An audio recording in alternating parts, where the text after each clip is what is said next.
E5 TV news కు స్వాగతం. ముందుగా హెడ్లైన్. శ్రీలంక అధ్యక్షుడితో సంయుక్త ప్రెస్ మీట్ సందర్భంగా ప్రధాని వ్యాఖ్యలు. ఆటో నడుపుతూ శాసనసభకు వచ్చిన భారాస ఎమ్మెల్యే ఖిటియా. పైపులు వేశారు, నీటిని మర్చారు. వైసీపీపై పవన్ ఫైర్.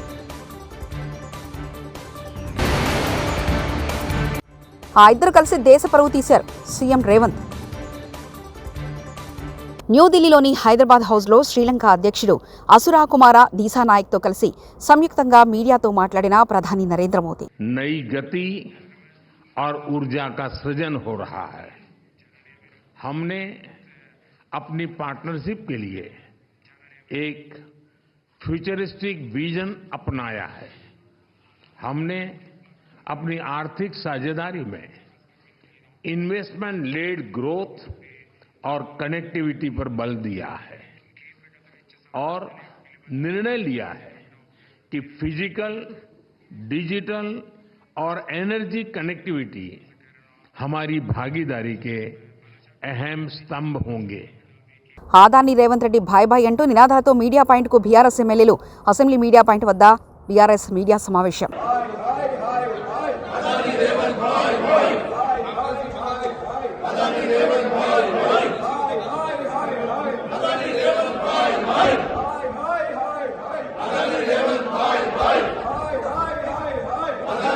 నిరసన ర్యాలీ చేస్తున్న మమ్మల్ని హైదరాబాద్ పోలీసులు అడ్డుకున్నారు. అందుకే రాజ్భవన్ చేరుకోలేకపోయాం. మేము చేస్తున్న నిరసన కొందరికి కడుపు నొప్పి తెప్పించవచ్చంటూ రాజ్భవన్ వద్ద సీఎం రేవంత్ రెడ్డి. హైదరాబాద్ పోలీసులు మనల్ని అడ్డుకోవడంతో ఈ రోజు ఈ రోడ్డు మీదనే మన నిరసన కార్యక్రమాన్ని తెలియజెప్పాల్సిన పరిస్థితి వచ్చింది. ఈరోజు చాలా మంది అనుకుంటున్నారు మీడియా మిత్రులు, తెలంగాణ రాష్ట్ర ముఖ్యమంత్రి అయిన రేవంత్ రెడ్డి, ఉప ముఖ్యమంత్రి గారు, మంత్రివర్గ సహచరులు ప్రభుత్వమే ధర్నాలకు కూర్చోవడం ఏంటి అని.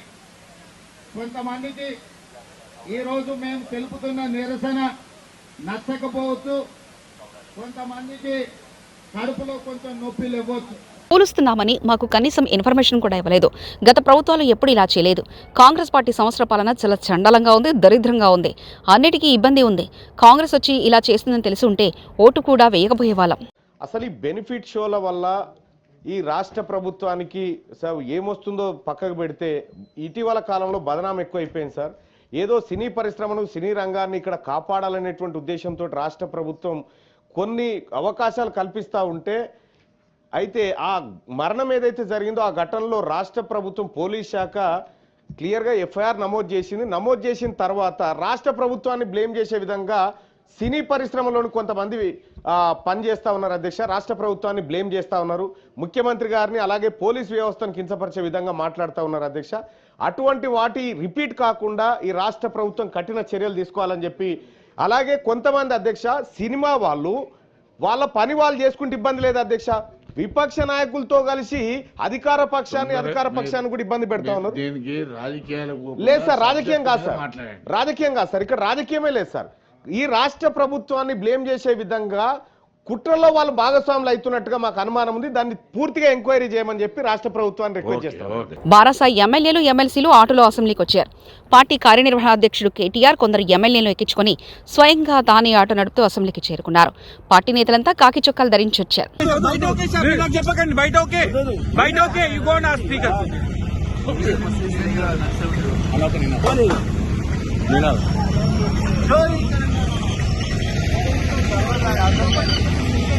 ఆటో కార్మికులకి వెంటనే కంపెన్సేషన్ ఇవ్వాలి. ఆటో కార్మికులను వెంటనే ఆదుకోవాలి.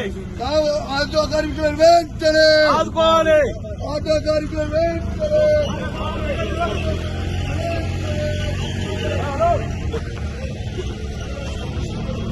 జై తెలంగాణ.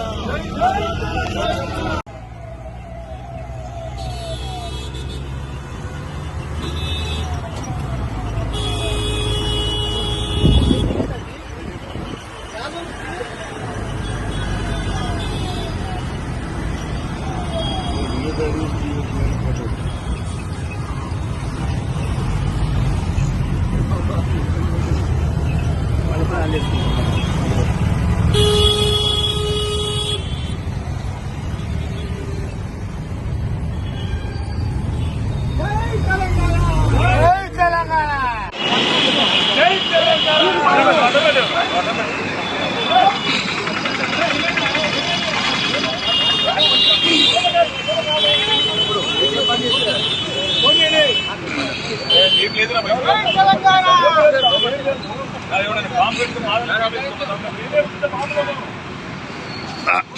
ఆటో డ్రైవర్ల ఐక్యత. జల్ జీవన్ మిషన్ అమలుపై రాష్ట్ర స్థాయి వర్క్ షాపును ఉప ముఖ్యమంత్రి పవన్ కళ్యాణ్ బుధవారం ఉదయం ప్రారంభించారు. ఈ సందర్భంగా పవన్ మాట్లాడుతూ జల జీవన్ మిషన్ ద్వారా ప్రతి ఇంటికి పంపు, వాటి ద్వారా నాణ్యమైన మంచినీరు అందించాలన్నదే లక్ష్యమన్నారు.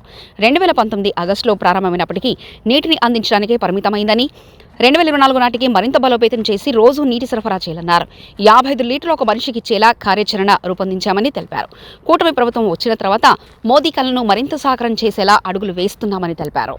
శశిభూషణ్ గారు, principal secretary, Panchayati Raj rural development, rural water supply వారికి,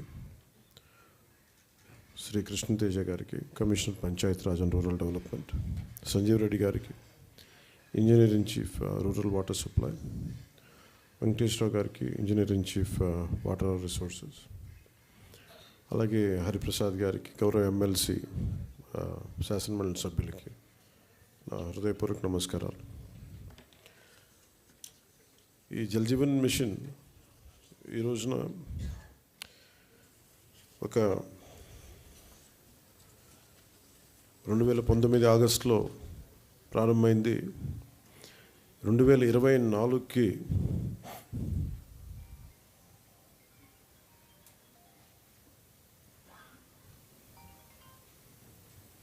క్షమించాలి 2024కి దీన్ని మరింత బలోపేతం చేయాలని. ఇప్పటిదాకా జల్ జీవన్ మిషన్ కేవలం నీటిని అందించడం దాని వరకే అంతవరకు పరిమితమైంది. ఇది గౌరవ ప్రధానమంత్రి శ్రీ నరేంద్ర మోదీ గారి కళ.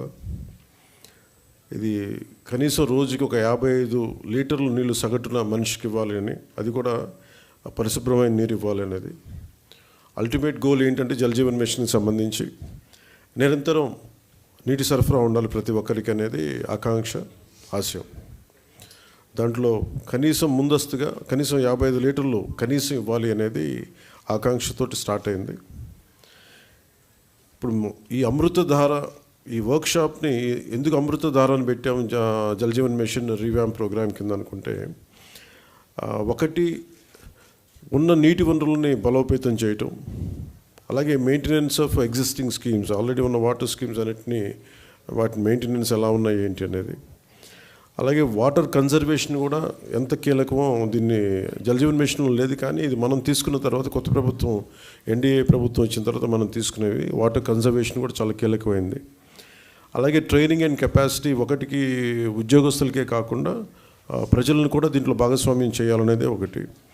అలాగే దీంట్లో ఈ ఐటీ సిస్టమ్స్ ద్వారా దీన్ని మనం స్ట్రీమ్లైన్ ఆపరేట్ చేసే విధానం, అలాగే గ్రీవెన్స్ రిడ్రెసల్, ఏమైతే నీటి సరఫరాలు ఇబ్బందులు ఏమున్నాయో రిపీటెడ్గా వచ్చే అవుట్ ఆఫ్ మెయింటెనెన్స్, వాటికి కూడా ఒక విధి విధానాలని రూపొందించడం, అది దీనికి సంబంధించి ఈ అమృతధార సంబంధించింది.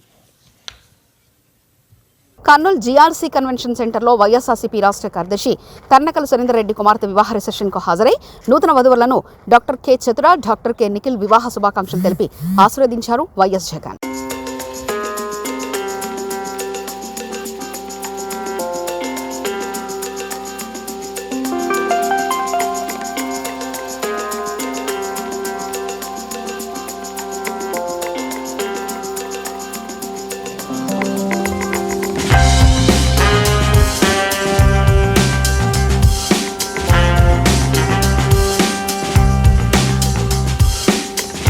రాష్ట్రంలో అత్యంత అవినీతి ఎమ్మెల్యే ఎవరనే పోటీ పడితే ఆదిరెడ్డి వాసునే మొదటి స్థానంలో ఉంటాడని ఆరోపించారు. వైఎస్ఆర్సీపీ మాజీ MP Margani Bharat dumping yard contractor వద్ద స్థానిక ఎమ్మెల్యే 2 కోట్లు డిమాండ్ చేశారని ఆరోపణలున్నాయన్నారు. అలాగే ఇసుక నుంచి వచ్చే డబ్బులు లెక్క పెట్టుకోలేక ఆదిరెడ్డి 3 కరెన్సీ లెక్కించే మిషన్లు కొనుగోలు చేశారని వ్యాఖ్యలు చేశారు. వాళ్ళు కూడా దాన్ని క్రైమ్ నంబర్ రిజిస్టర్ చేయడం కూడా జరిగింది. క్రైమ్ నంబర్ రిజిస్టర్ చేసి జనవరి 3వ వారంలో నేషనల్ ఎస్సీ కమిషన్, ఆంధ్రప్రదేశ్ రాష్ట్ర చీఫ్ సెక్రటరీకి, ఆంధ్రప్రదేశ్ రాష్ట్ర డీజీపీకి ఇద్దరికి నోటీసులు కూడా ఇవ్వడం జరిగింది. వీళ్ళిద్దరూ కూడా జనవరిలో ఇక్కడికి వచ్చి ఈ రాజమండ్రి ఘటన ఒకటే కాదు, రాష్ట్ర వ్యాప్తంగా ఎన్డీఏ గవర్నమెంట్ ఆంధ్రప్రదేశ్లో వచ్చిన తర్వాత ఏ రకంగా దాడులకు పాల్పడుతున్నారనేది ఆ అన్నాటిపైన వచ్చిన కంప్లైంట్లు అన్నాటిపైన విచారణ చేయబోతా ఉన్నారు. నాకు ఒకటి అర్థం కాని అంశం ఏంటంటే, ఇప్పుడు దాకా సిఐ డైరెక్ట్గా తీసుకుని వెళ్ళి బట్టలు ఊడదీసి పోలీస్ స్టేషన్లో సెల్లో వేసి నుంచోబెట్టిన దానికి ఇప్పుడు దాకా ఏం యాక్షన్ తీసుకున్నారు? మేము 3 టౌన్ పోలీస్ స్టేషన్లో కేసు కట్టాం, దానిపైన ఎఫ్ఐఆర్ రిజిస్టర్ చేశారా? లేదు. నేషనల్ ఎస్సీ కమిషన్ దగ్గర నుంచి వచ్చిన క్రైమ్ నంబర్స్ చెప్తున్నా. ఈ క్రైమ్ నంబర్స్ వచ్చేసి AP 2024-274874 ఇది క్రైమ్ నంబర్ ఎస్సీ కమిషన్ది. నేషనల్ హెచ్ఆర్సీ దగ్గర నుంచి ఇది క్రైమ్ నంబర్ 140573/2024. ఈ 2 క్రైమ్ నంబర్స్ రిజిస్టర్ అయినాయి. ఇవి డీజీపీ గారికి అదేవిధంగా చీఫ్ సెక్రటరీ గారికి ఇద్దరికి కూడా నోటీసులు వెళ్ళాయని మీడియా ద్వారా తెలియపరుస్తున్నా. ఇది కాకుండా నిన్న కాక మొన్న 15వ తారీఖున ఏలూరు జిల్లాలో న్యూజివీడ్లో మరి సర్దార్ గౌతు లచ్చన్న గారి యొక్క విగ్రహ ఆవిష్కరణ జరిగితే ఒక సామాజిక కార్యక్రమం, స్వతంత్ర సమరయోధుడు. మరి అక్కడికి జనరల్గా ఒక ప్రైవేట్ కూడా కాదు, ఇది సోషల్ రెస్పాన్సిబిలిటీ అండి. ఒక కార్యక్రమానికి పార్టీలకు అతీతంగా అందరూ వస్తూ ఉంటారు. మరి కార్యక్రమాలకు వచ్చినప్పుడు మరి మాజీ మంత్రి మరి జోగి రమేష్ కూడా వచ్చారు, ఆయన కూడా వెళ్ళారు. అక్కడ క్యాబినెట్ మీ సహచర మంత్రులు చంద్రబాబు నాయుడు గారితో పాటు సహచర మంత్రి మరి పార్థసారథి గారు అందరూ వెళ్ళారు. ప్రధాని మోదీ ఆదాని అనుబంధం మన దేశ ప్రతిష్టను దెబ్బతీస్తుందని ముఖ్యమంత్రి రేవంత్ రెడ్డి విమర్శలు గుప్పించారు. ఆదాని మణిపూర్ అంశాలపై ప్రధాని మౌనంపై దేశవ్యాప్త నిరసనలకు ఏఐసీసీ పిలుపునిచ్చిన నేపథ్యంలో హైదరాబాద్లో తెలంగాణ కాంగ్రెస్ నేతలు ర్యాలీ చేపట్టారు. నెక్లెస్ రోడ్లోని ఇందిరాగాంధీ విగ్రహం నుంచి రాజ్ భవన్కు ర్యాలీగా కాంగ్రెస్ నేతలు వెళ్లారు. ఈ సందర్భంగా సీఎం రేవంత్ మాట్లాడుతూ దేశంలో వ్యాపారం చేయాలంటే లంచమిచ్చే పరిస్థితి తెచ్చారని మండిపడ్డారు. ఆదాని ప్రధాని కలిసి దేశ పరువు తీశారని విమర్శించారు. జేపీసీ వేయాలని కాంగ్రెస్ డిమాండ్ చేస్తుందన్నారు. ఆదాని విషయంలో ప్రధాని అడిగినా కనీసం మాట్లాడడం లేదని ఆగ్రహం వ్యక్తం చేశారు. లంచాలు ఇచ్చిండ్రు, చట్ట ప్రకారం చర్యలు తీసుకోమని అమెరికన్ విచారణ సంస్థ FBI నివేదికలు ఇవ్వడమే కాకుండా అక్కడ చర్యలు చేపట్టడానికి అక్కడి ప్రభుత్వం కూరుకున్నది. ఆ సందర్భంలో దేశ పరువును ప్రతిష్టను మంటగలిపిన అదాని మీద విచారణ జరగాలి.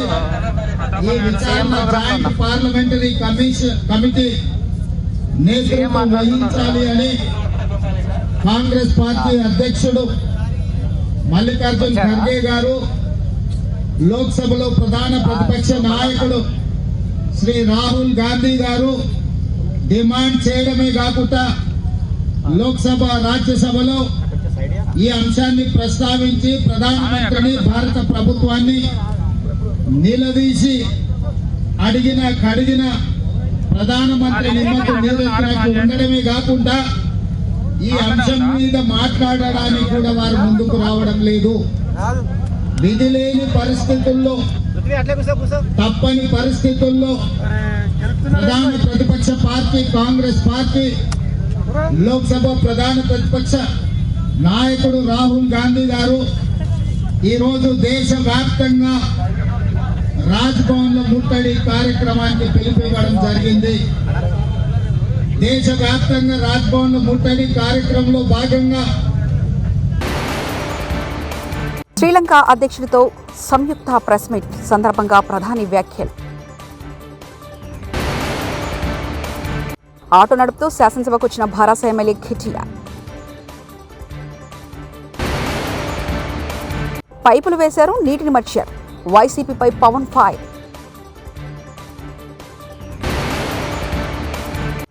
ఆ ఇద్దరు కలిసి దేశ పరువు తీశారు సీఎం రేవంత్.